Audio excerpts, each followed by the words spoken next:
bust, right? All right, please put it together for the very funny, the very lovely Kendra London.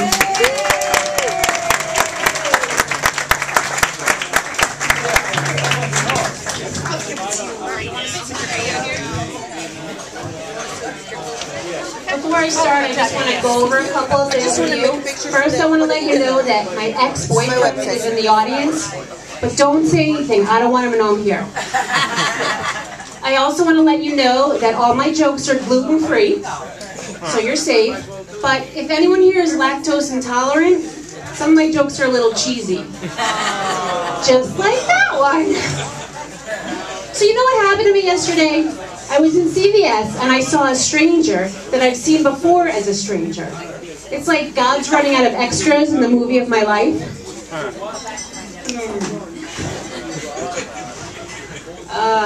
So I was with my friend and she says to me, I said to her actually, I know that guy. And she said, well, say hi to him. I'm like, well, I don't know him. Because if you say it twice, it clarifies things. Kind of like, I like him, but I don't like him.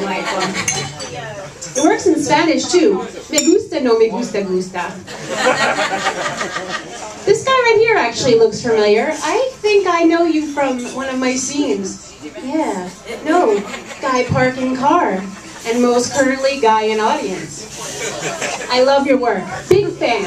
Big fan. I'm glad you came out for your cameo. And just look at him. Doesn't he look like an audience member watching a comedy show? Like, it's so believable. It's totally believable. You are good. I want your autograph. If anyone here, wants to be part of my movie, I'm having auditions later for a leading man. The pay isn't that good, but there's tons of sex scenes. Tons. Oh, man. So, a lot of my friends always ask me to put them in my act, and it's just not my thing. I don't do it. I don't want to do it. They're not as interesting as me, and being a comedian is like the most narcissistic, self-centered, egomaniacal job in the world. It's my 5 to 7 minutes of fame. It's my ego trip.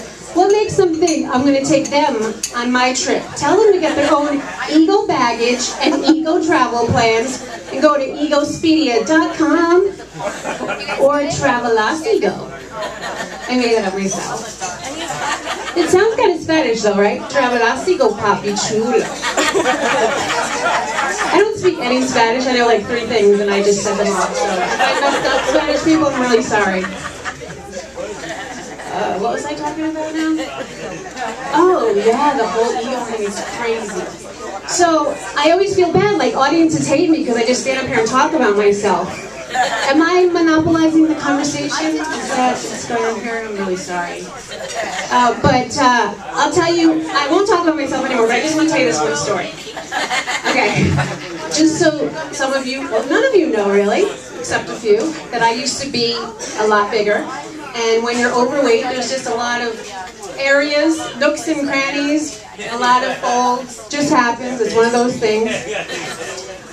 And I had double D's back then, not anymore. And that's my preface to the story. So every night when I go to sleep,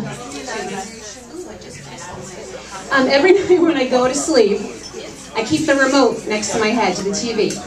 And I put the sleep timer on, and one night, I couldn't find the remote.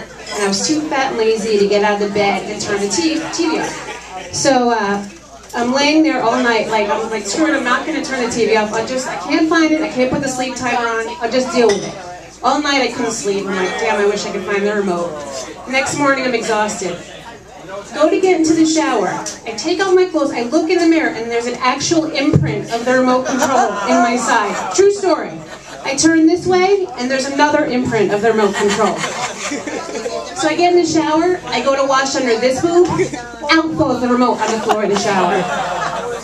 Along with a license plate, a Starburst, and 37 cents in pennies. You think that's bad? Under this boob, they found Jimmy Hoffa and the Lindbergh baby sharing a Crystal Pepsi. How much time do I have? Can I do one more thing? Where'd she go? All right. My last thing. Has anyone here ever gone to the bathroom? Once or twice. Okay. Well, the guys might not know this, but women, we know that we're weird. We have these little things in the bathroom that we do. Like if you go into a public bathroom and someone else is in the stall and it's dead silent for more than 2 minutes, you know what they're doing in there. They're waiting for you to leave so they can make their poo noises. That's what women do. So there's a lot of women that fake flush. I don't know if you do this. I don't do this, but women fake flush. So I looked into it and I found out in Japan, they did a study that women flush an average of 2.7 times per bathroom visit. So then Japan was like, oh, we don't want to waste more any water, we're not America. So they invented this button in each stall that you press that makes the sound of flushing. This is true. So I looked it up online, it's called an Autoheim.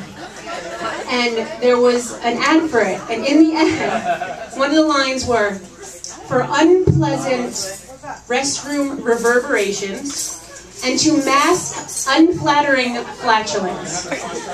Now here's my question. What's flattering flatulence? Did you guys hear that? It was a Van Halen guitar solo. No, that's me. I had beans for dinner last night. All right, thanks you guys. I've been great.